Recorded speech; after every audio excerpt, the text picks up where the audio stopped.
Salut à tous et merci de votre fidélité au Petit Plus. Vous n'êtes pas sans savoir qu'il y a des gens qui savent guider les autres. Quand ils sont dans un environnement donné, tout bouge, les collaborateurs travaillent et ce, dans la bonne ambiance. Ces gens, on les appelle tout simplement des leaders et c'est notre thème des Petits Plus du jour, le leadership. Venez avec moi et vous comprendrez.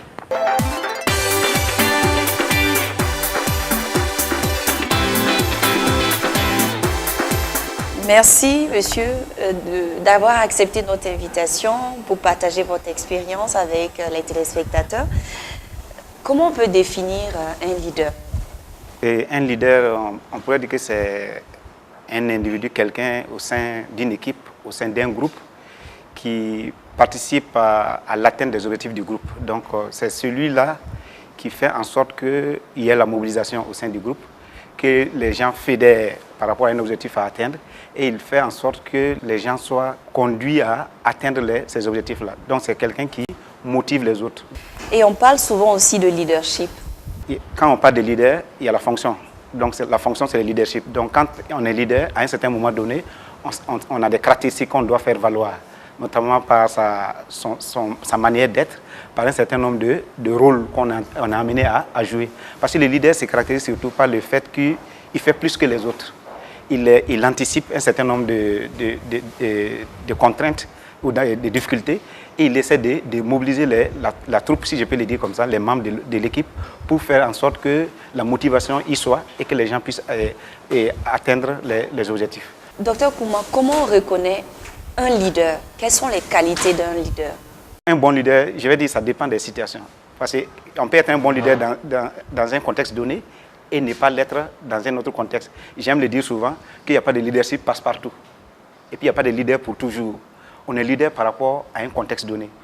Par exemple, dans un contexte donné, si on est en mesure d'avoir une grille de lecture de la situation, des attentes, des aspirations des membres de l'équipe, et on fait en sorte que ces aspirations puissent se traduire en réalité concrète, en ce moment, on est un leader. Donc le leader, c'est un entraîneur, c'est un animateur. C'est bien tout ça. Est-ce qu'on peut dire qu'on est leader ou on le devient? C'est vrai que pendant très longtemps, dans la littérature, on avait pensé qu'il y avait des êtres nés pour être des leaders. Donc on était leader de façon héréditaire. Mais c'est vrai que ça ne va pas très loin. On se rend compte que ce n'est pas totalement vrai. La bonne nouvelle, si je peux le dire, c'est que tout le monde peut être leader. Maintenant, là où on peut être d'accord avec cette idée-là, c'est qu'il y a des prédispositions.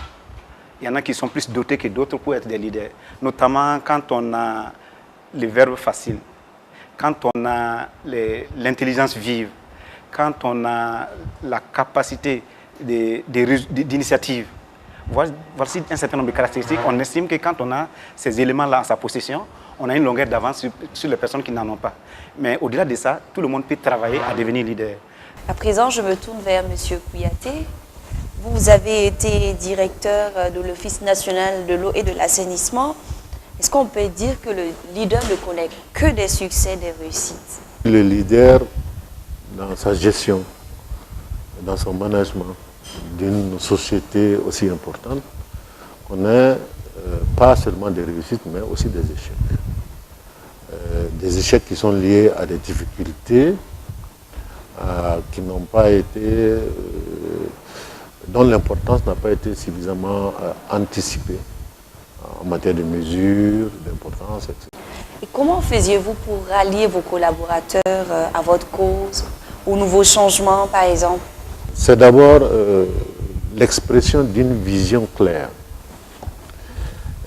Ensuite, la présentation des objectifs mesurables à atteindre. Ensuite, le bénéfice qu'on en tire. D'abord, la satisfaction du travail bien fait et des mérites du travail bien fait, bien sûr, qui s'en suivent. Mais c'est surtout l'engagement vers l'atteinte des objectifs communs qui a amené l'adhésion des travailleurs. Ensuite, le système de management. Moi, j'ai toujours préféré jouer sur le management participatif, sans trop de directives, etc. Les décisions importantes prises quand même après concertation pour pouvoir effectivement prendre les décisions définitives.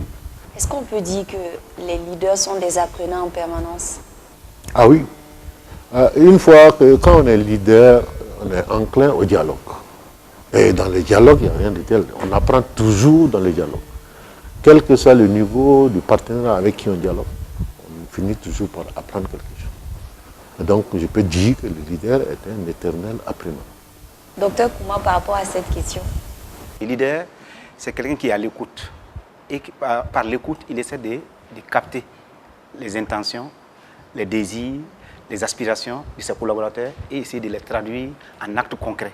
Donc vous voyez bien qu'il est obligatoirement à l'écoute de ses collaborateurs, s'il veut être un bon leader. Est-ce qu'on peut profiter aussi, se dire qu'un leader est celui-là qui occupe un poste donné, qui a de l'argent, qui a du pouvoir, ou qui est super intelligent? Il faut faire la part des choses, parce que être chef, ce que vous venez de dire, ayant tous ces attributs-là, on peut être un chef. Mais c'est une position institutionnelle. Mais on peut être leader sans avoir une position institutionnelle. J'aime souvent le dire, dans les entreprises, dans les organisations, il y a souvent des problèmes parce que les chefs ne sont pas les leaders et les leaders ne sont pas des chefs. Parce qu'un leader, là, ce n'est pas lié à un statut élevé. C'est votre manière d'être, votre savoir-faire et éventuellement votre savoir qui vous permettra de mobiliser les autres autour de vous. Parce que la différence entre le leadership et le pouvoir, dans le pouvoir, on attend que les autres se soumettent. Donc il y a la soumission. Avec le leadership, on s'attend à ce que les autres adhèrent. Donc il y a l'adhésion. Vous voyez que c'est différent. Voilà. Il est plus facile d'être chef que d'être leader. Docteur Kouma, où faut-il appliquer ces aptitudes de leader? J'ai envie de dire partout. Déjà, commencer par la famille. On peut bien manager sa famille, on peut bien diriger sa famille en étant à l'écoute de sa famille, en étant prévoyant, en essayant de subvenir aux besoins de sa famille, en anticipant un certain nombre de problèmes. Par exemple, l'éducation de ses enfants. Prévoir pour le futur de mes enfants, leur assurer une bonne éducation dans des écoles dignes de ces noms, un certain nombre de choses. Donc ça c'est le rôle du chef. Quand on est, enfin, du chef de famille qui est un leader. S'il est simplement chef, il va attendre le dernier moment et puis il se précipite, il fait des choses. Donc dans toutes les situations, notamment dans les organisations économiques, là c'est évident. Quand on parle de leadership, on ne voit que cela. Donc il faut, M. Kouyaté est là pour vous le dire, on est forcément un leader, c'est ce que j'appelle le chef leader, voilà, les managers. On est obligé, parfois par moment, d'avoir le style autoritaire et par moment, et assez souvent, si on veut rester permanemment leader, d'avoir le style participatif ou démocratique.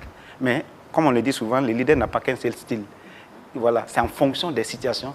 Par exemple, dans une situation de conflit, s'il veut appliquer le style démocratique ou participatif, il va avoir des problèmes. On va traîner en discussion et ça ne va pas aboutir. Alors que dans une situation de crise aussi, il faut que le style autoritaire. Donc vous voyez que dans tous les domaines de la vie, il est intéressant de se préparer et d'être un leader.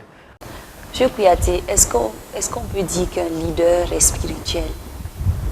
Oui, spiritualité dans le sens de prise en compte d'un certain nombre de valeurs. Les valeurs sont des conceptions de l'esprit, donc spirituelles. Oui, sans valeur, on ne peut pas être leader. Oui, je partage tout à fait ce qu'il vient de dire. Parce qu'un leader aussi, comme vous l'avez entendu, vous m'avez posé cette question, il faut qu'il ait de la considération vis-à-vis de ses collaborateurs. Et bien que cela, il faut qu'il s'élève, qu'il ne soit pas quelqu'un qui est dans des coups bas, dans un certain nombre de mesquineries. Donc à ce titre-là, il doit avoir des hautes valeurs qu'il cherche à traduire. Hein. Comme il a si bien dit, un leader doit avoir une vision. Qui parle de vision, ça veut dire qu'on n'est pas dans le maintenant, on est dans le lointain. Et quand on est dans le lointain, on a des valeurs qu'on veut atteindre, qu'on veut inculquer aux autres. Et à ce titre-là, on est obligé d'avoir une certaine élévation spirituelle. Docteur Daouda Kouma, y a-t-il un âge pour être leader? Il n'y a pas d'âge. Je pense que c'est une question d'apprentissage, une question d'éducation. On peut même éduquer ses enfants et dès l'âge de 5-6 ans, ils peuvent se comporter en leader parce qu'on leur a fait comprendre un certain nombre de comportements, d'attitudes à avoir vis-à-vis des autres. Vous savez, un enfant qui respecte les autres, qui respecte les personnes âgées, forcément, quand il a l'esprit de dialogue par rapport à ses camarades, déjà il va paraître comme un leader. Vous voyez, ce n'est pas lié à l'âge, c'est lié à une éducation, à un apprentissage, à une manière d'être. Aujourd'hui, vous êtes à la retraite. Est-ce qu'on peut dire que la poursuite pour le leadership est terminée? Non, mais parce que je suis actif. Et je suis un consultant, j'ai besoin donc de faire passer des idées. Et pour faire passer des idées, il faut les connaître, les maîtriser et pouvoir démontrer leur efficacité. Monsieur Kouyaté, est-ce que le leader prépare la relève quand il part? J'allais dire que c'est même obligatoire. Parce que on ne peut pas gérer, manager une structure sans les hommes. Et puis ce n'est même pas la gestion d'une structure. Mais dans la vie courante, sans les hommes, on ne fait rien. Donc la question de la formation, la question de la gestion des ressources humaines est au cœur de toute entreprise. Dans ces conditions, quand il y a la question des hommes et des ressources humaines, il va sans dire que clairement se dessine la nécessité de former des gens capables de poursuivre l'œuvre entreprise. Et pour ceux qui nous regardent, s'il y a des téléspectateurs qui décident aujourd'hui de se lancer dans la conquête du leadership, que leur diriez-vous? Je leur dirais qu'il faut principalement avoir une vision. Seule la vision vous permet de tracer une ligne pour vos ambitions que vous voulez accomplir. Sans cette démarche, vous ne pouvez nullement être leader. Ensuite, il faut développer l'esprit du dialogue. Parce que vous ne vivez pas seul comme Robinson Crusoe dans une forêt abandonnée quelque part. Vous êtes dans une communauté et vous devez absolument cultiver la considération de l'autre, la recherche du dialogue et la compréhension. Docteur Kouma? Beaucoup sont à la conquête des leaderships. Je pense qu'il faut qu'à travers cette émission, ils vont avoir un certain nombre d'enseignements, mais ils doivent savoir que ce n'est pas lié simplement au savoir. On peut avoir tout le savoir du monde, on ne serait pas leader parce que, par ailleurs, on n'a pas intégré le volet et savoir-être avec les autres. Voilà, savoir-être avec les autres et puis surtout les savoir-faire. Voilà. Et puis, généralement, les gens pensent que quand on a le contact facile, on amuse la galerie, pour cela, on vous applaudit, on vous cherche, vous êtes un leader. Non. Quand on veut être leader dans les cadres professionnels, bien sûr, il faut avoir la compétence sociale. Ça aide pour le contact, mais il faut aussi avoir la compétence professionnelle. Ce sont les deux. Quand on a la compétence sociale et la compétence professionnelle, assez souvent, aisément, on peut être leader dans son cadre professionnel. En tout cas, merci pour ce partage.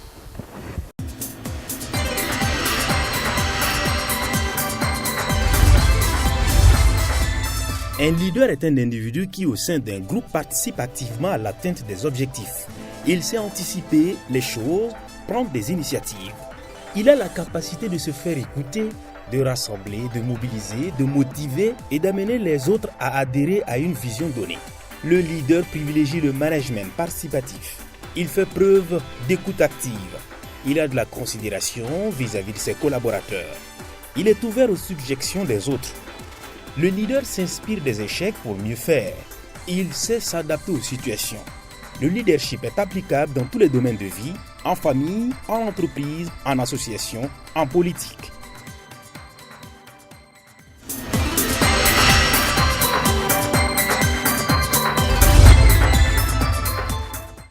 Dans le souci de la continuité, de la durabilité des actions et de mieux faire, le leader assure toujours sa relève en préparant les autres à le succéder.